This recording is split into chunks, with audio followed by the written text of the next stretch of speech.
Siya sa dito, ano.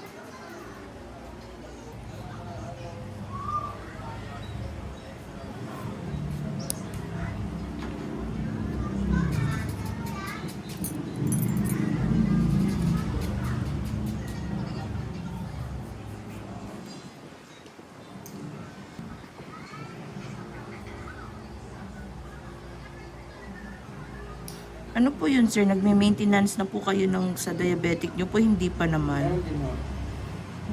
Marami akong gamot eh. Kasi dapat ingat lang po dito na hindi po masugat kasi. Pero pag nasusugat kayo, mabilis pa naman po gumaling, hindi na. Sorry. Tulad nito, baon na yung kuko. Meron akong pang high blood at pang diabetes.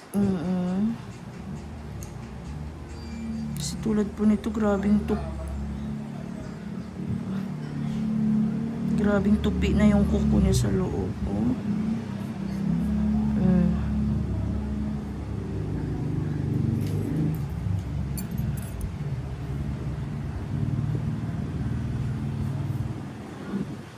Kaya yan, kailangan talaga sa upo, talubhasa eh.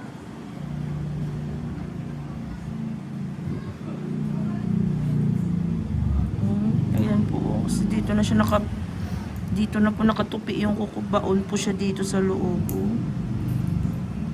Kahit papaano, mabawasan po siya dito. Matanggal yung baon. Para mawala po yung pagkirot niya ba. Pero bawal na po siyang kalkalin kasi syempre po diabetic po kayo. Ingat po na hindi minsan maiwasan na masusugat po ba. Nakakatakot.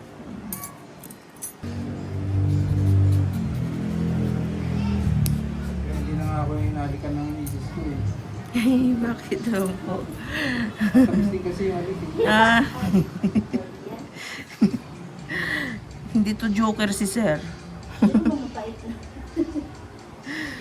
Hindi na ako nagpapahalik. Kasi masyadong matamis na yung halik, sir.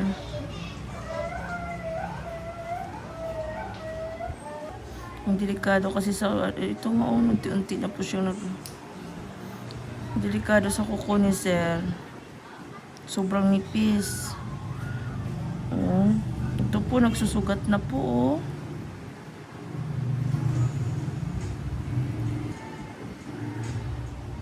Baon na yung kuko. Oh.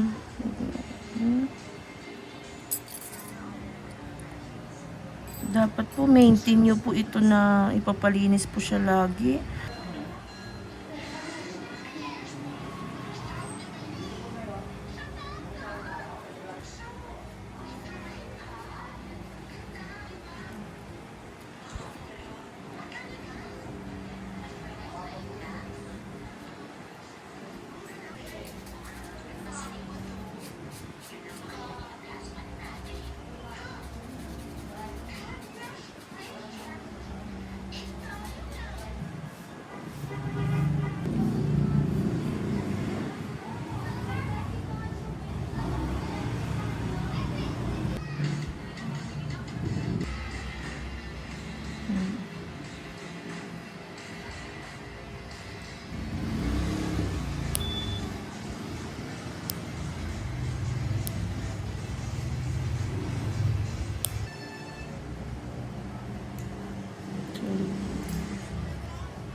Kasi parang may kuko.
Ayan, ito pala siya.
Ay, ito, mas malala po. Ay, sorry po.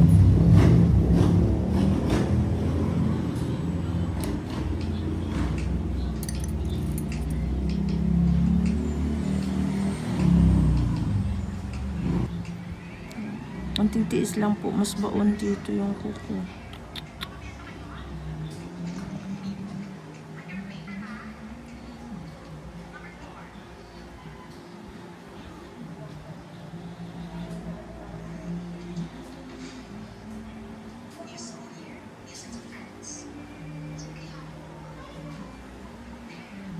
Sorry. Mas malala ito. Grabe po yung pagbaon ng kuko po dito.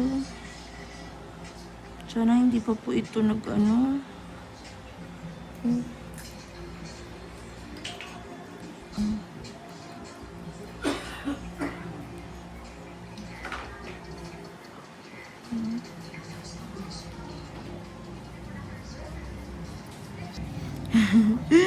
Ang kinatatakot lang po dito sir, pag nagtanggal ng kuko, tapos may sugat na pala eh. Kasi grabing baon po eh.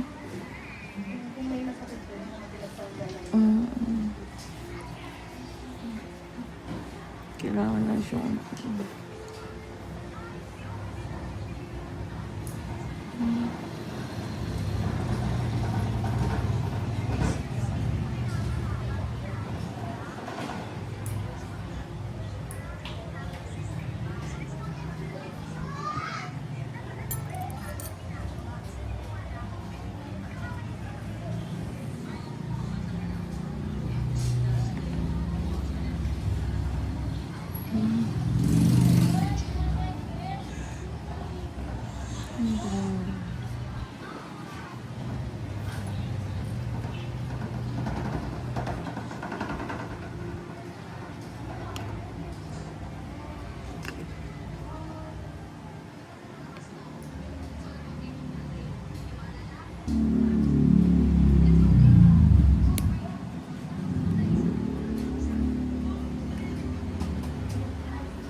to eh. Sige po, sige po.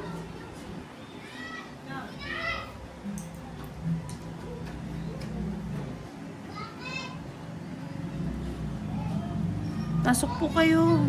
Sige po, sige po, wala po. Hindi kasi kailangan itong madaliin yung kuko ni sir. Nakakatakot eh. Na yun, diabetic. Tapos hindi basta-basta yung mga nakabaon na kuko.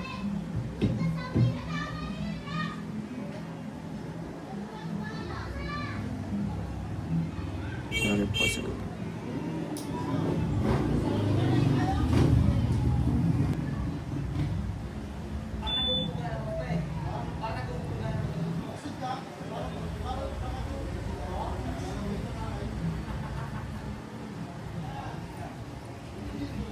Dahil nakuha, no?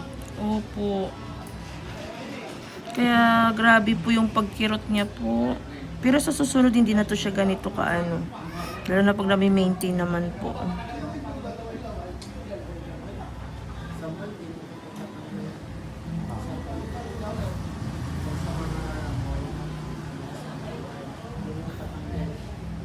Opo. Dati yung nilinisan, palinis ako. Pag nilinis nila yung pa ako, mga 2 weeks lang ha. 2 weeks lang ako tapos nilinisan. Pag tinitira na, angat yung pit ko eh, sasakit eh.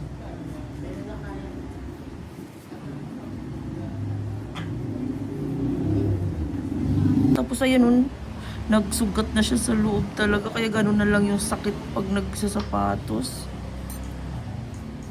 Hindi ko nagagamit yung pantadyak. Ako tinatadyakan ng asawa ko.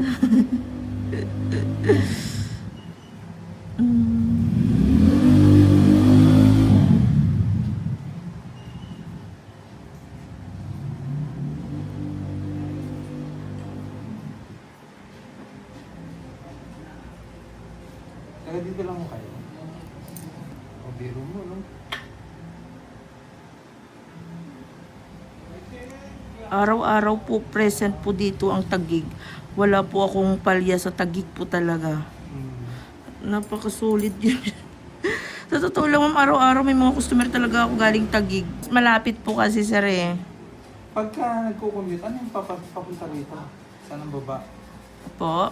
Pagpapasok dito sa inyo, saan ang baba? Diyan po sa tricyclean po. Diyan ako binago sa tricycle. Pinasok ko sa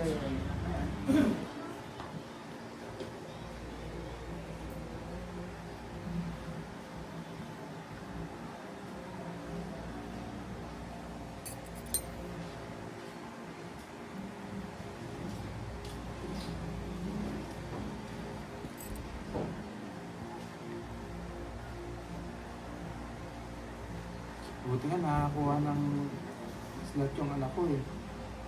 Kasi kung patatagalin pa, sabi ko masakit yung pa ako eh.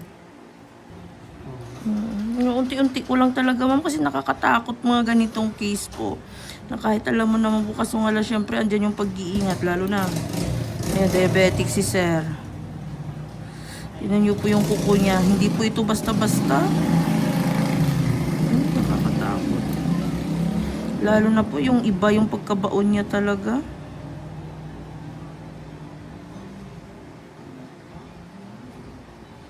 Sorry po.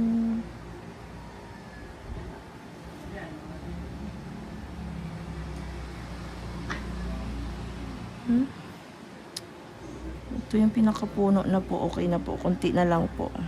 Tsaka ano, medyo makati-kati yung ano, tinatanggal. Opo, kasi sa dry skin po, nag-aagaw-agaw. Masakit yung ingrown po kasi. Kaso nga lang nag-aagaw yung kati ng dry skin.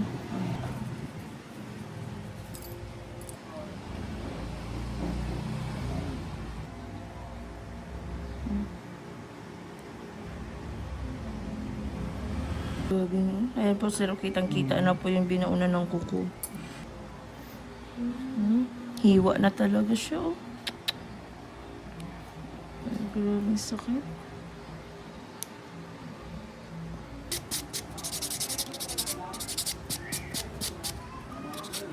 Kung hindi natanggal yan, pag inanong mong gano'n, masakit yan. Pag Oo. pinakaskas. Opo, ayan oh.